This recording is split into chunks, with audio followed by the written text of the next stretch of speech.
Hi everyone, welcome back to another truck camper video. In this video, I'm going to be talking about mounting my old four-wheel camper fleet onto my first generation Toyota Tundra. That's a 2005 Toyota Tundra. This video is going to cover three main aspects of it. We're going to talk about the mounting hardware that's going to go on the old camper. We're going to talk about the mounting hardware that goes onto the truck bed, and then we'll show the process of putting that camper onto the truck.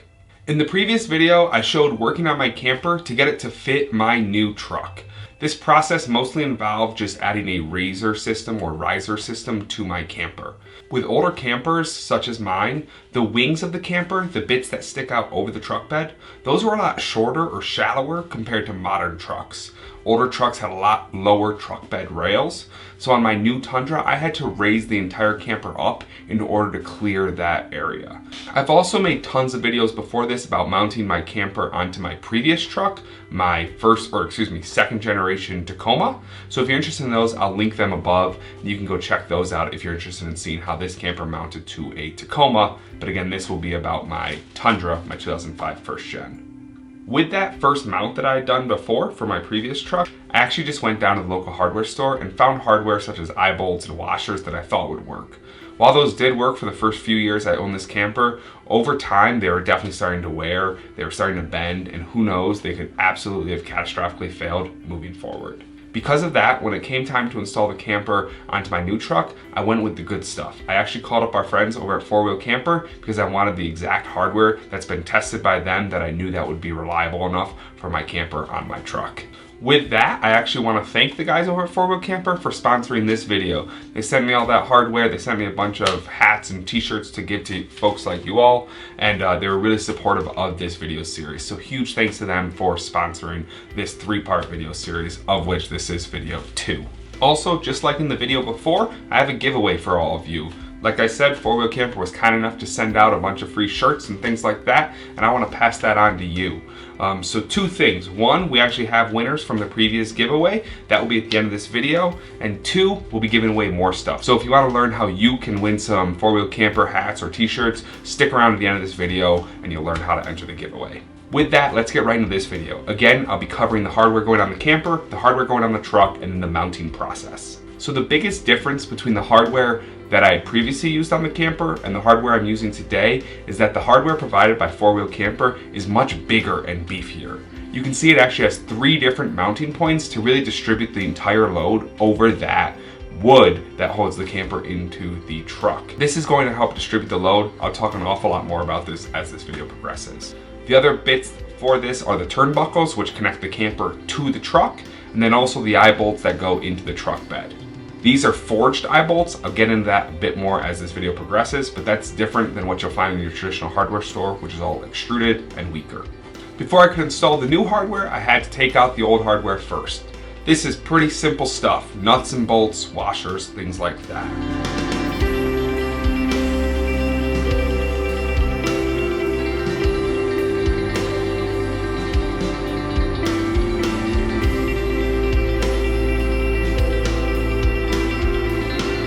You can also see here real quick that I had chains. I'll use these again. Those are just to help expand the distance that a turnbuckle reaches in order to really bridge the gap between the camper and the truck.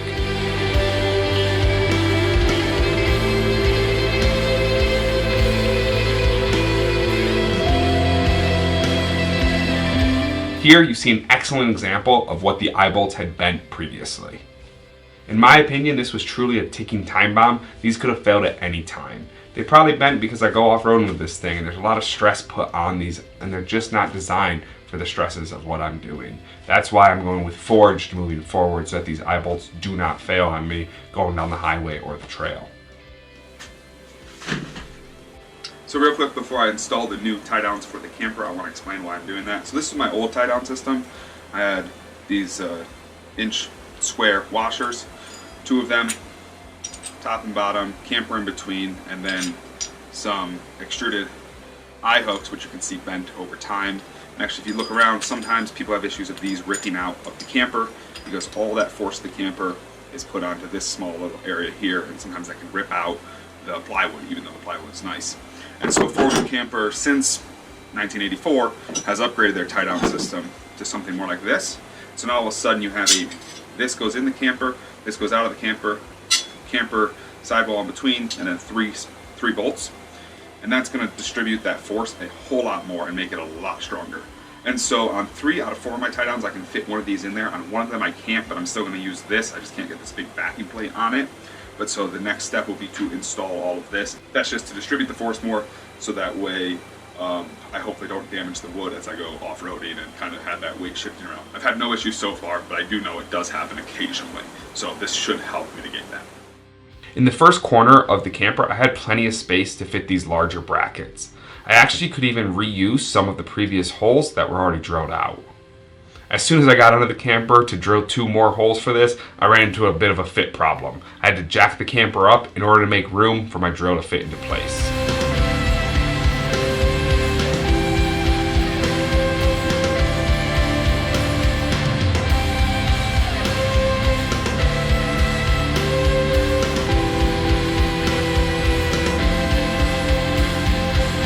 I then always drop my camper again before getting into it. I've been told that walking inside of the camper unsupported is not a great idea, and with the old wood that my camper is, I don't want to press my luck. But still, it's simple as that. With the new holes drilled, it was easy of threading the bolts in, tightening everything down, and boom, I had one piece of hardware installed. For the remaining 3 corners, it was really just rinse and repeat.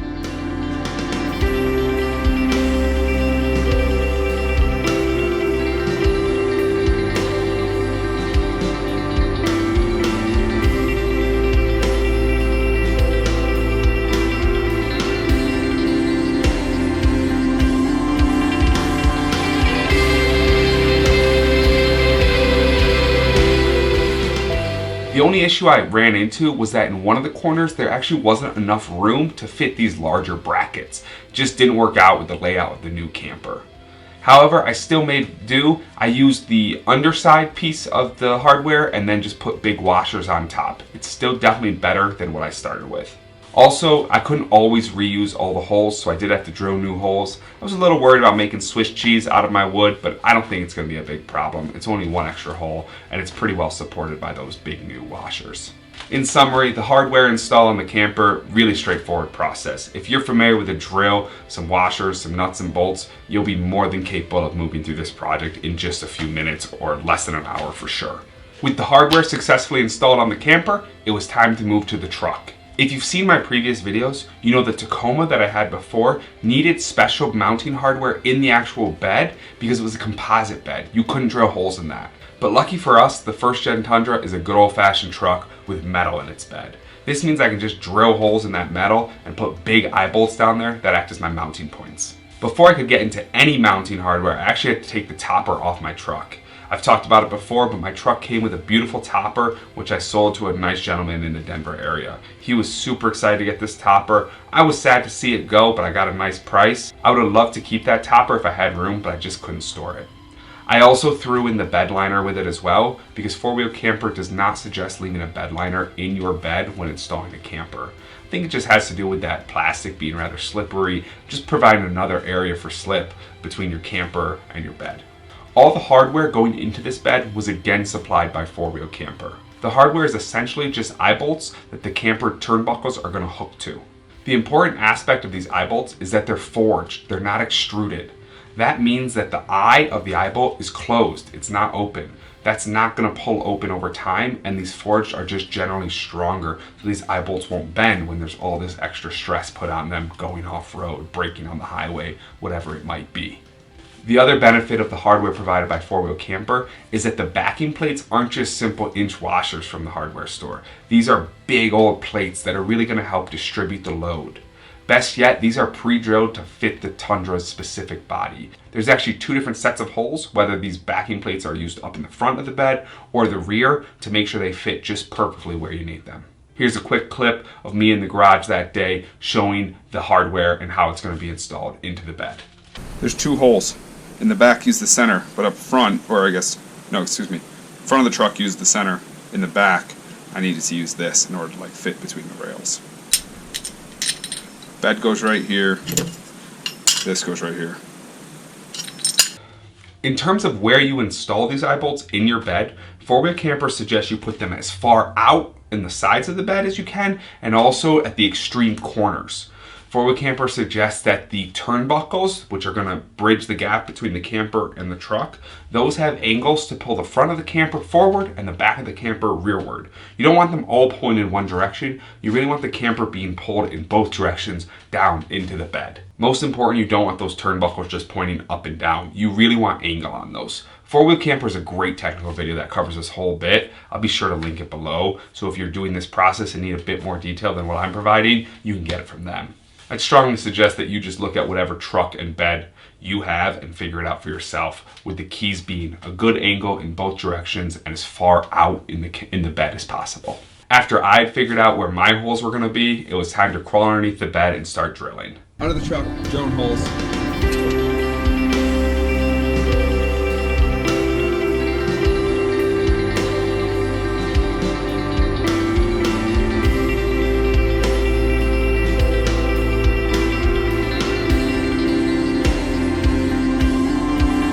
For a job like this, it was immensely helpful to have a second hand. I was lucky enough to have my sister around so she could feed the hardware from the top as I crawled around underneath the bed and tightened everything down.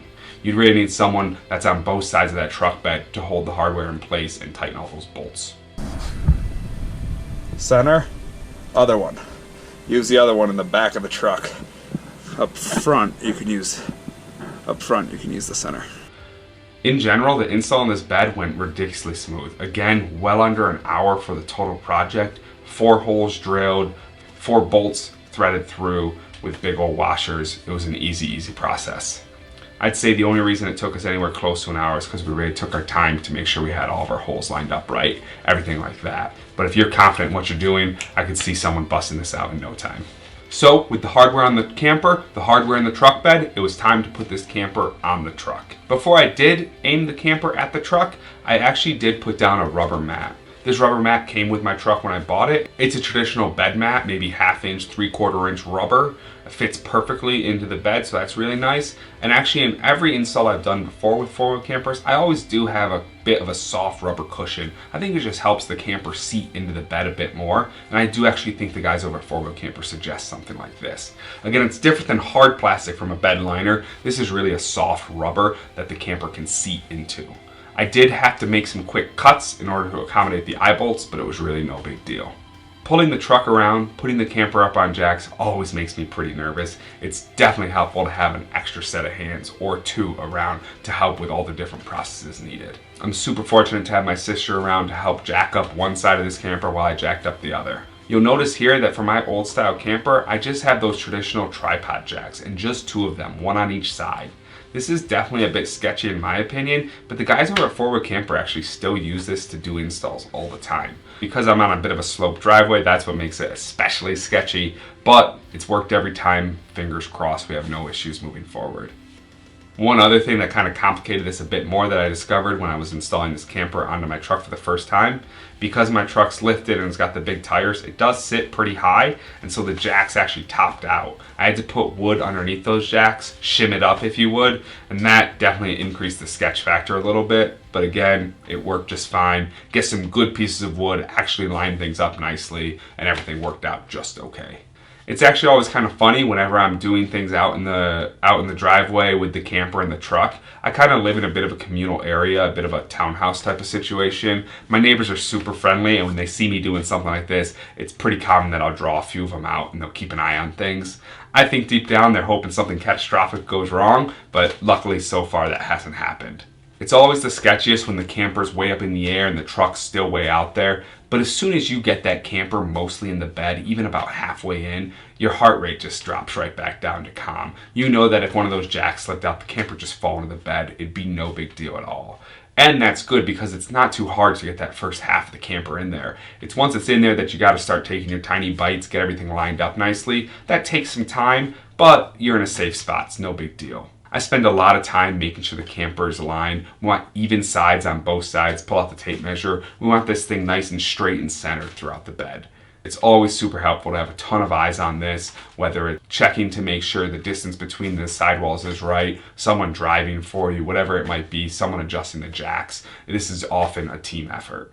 Putting the camper on the Tundra for the first time though really did go perfectly well. It had been a bit of a big day doing all that hardware install and then getting the camper on there. And so as the day wound down, I actually didn't pick up the camera much. But the only thing left to do was to grab the turnbuckles, some chains, and some carabiners and just run those between the hardware in the camper and the hardware in the truck. This is super straightforward. There's pass-throughs in my camper to reach through so that they're right in front of you. You can easily access them. You just tighten everything down nice and snug.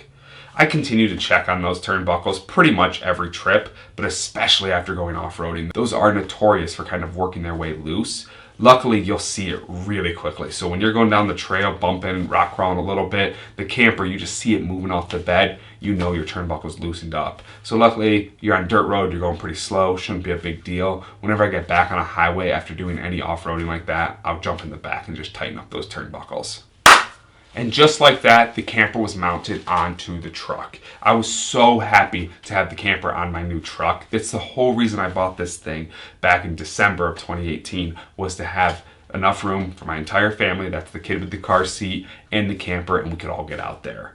If you need to do a project similar like to this, whether it's installing hardware into your truck bed so you can mount your four-wheel camper, or you're redoing an old four-wheel camper like me, I would highly suggest you call up the guys over at 4Wheel Camper and get the hardware from them rather than the local hardware store. The way that mounting hardware both in the camper and the bed distributed the weight, the way there's huge backing plates, it just really instills confidence, and that's something I wanted as I started to bring my family around with this. I'm not 100% on the prices. I think a whole kit, which includes all the hardware I showed today plus wiring, I think that's right around the $150 mark, something like that. I think the individual hardware pieces are around like $50-$60. I'll leave their phone number and email in the description below. Give them a call if you need hardware like this. Again, go with this. Don't go with the cheap stuff at the hardware store. And with that, I absolutely want to thank 4Wheel Camper again. They were super supportive of this project. They sent me all this stuff. They sent me all the hats. They've really supported this channel a lot moving forward, and I hope to grow that relationship. So huge thanks to them, and definitely consider reaching out to them with anything you need when it comes to the campers. And with that, thanks. I also want to talk about our giveaway for this video. So the previous video's giveaway went awesome. I had a fantastic response, absolutely, like way more than I thought I would. And I've gotten the prizes out to most people. However, first place, you still haven't gotten in touch with me. I believe the gentleman's name is Thomas DiPolo, something like that. Sounds like Diplo, the famous DJ. But so Thomas D, if you see this, I think you're a regular viewer. We've talked before. Make sure you reach out to me. You'll see I've tried to respond to your comments and you haven't gotten in touch, but I've got some shirts and hats and all that good stuff. I need to know your size and where to send it. So reach back out to me. But so for this video, we will do another giveaway. I've still got plenty of shirts and some stickers and fun stuff like that. So first place will definitely be shirts again. Second place will probably be shirt, and third place will probably be sticker. But we'll just keep pulling out of the prize bin until we're out of all this stuff. So to enter into the giveaway, just like last time, all you need to do is leave a comment below. I'll let that run for about 2 weeks. I'll put in the description when I'm going to cut it off, and then I'm just randomly selecting from everybody who gave a comment to this video and picking a couple of winners. I'll reach out to you and I'll ship the stuff right out. It's a fun time for everyone. Love to share more shirts and stickers and things like that. I think we're all out of hats, assuming Thomas claims his. If you've enjoyed this video, definitely consider sharing it with your friends, hit that like button, and consider subscribing to this channel. Ski season's right around the corner. The snow's falling again, so we'll be out in the camper having a great time skiing, driving all over the West, and enjoying the great snow. So thanks for watching, and we will see you next time. Bye.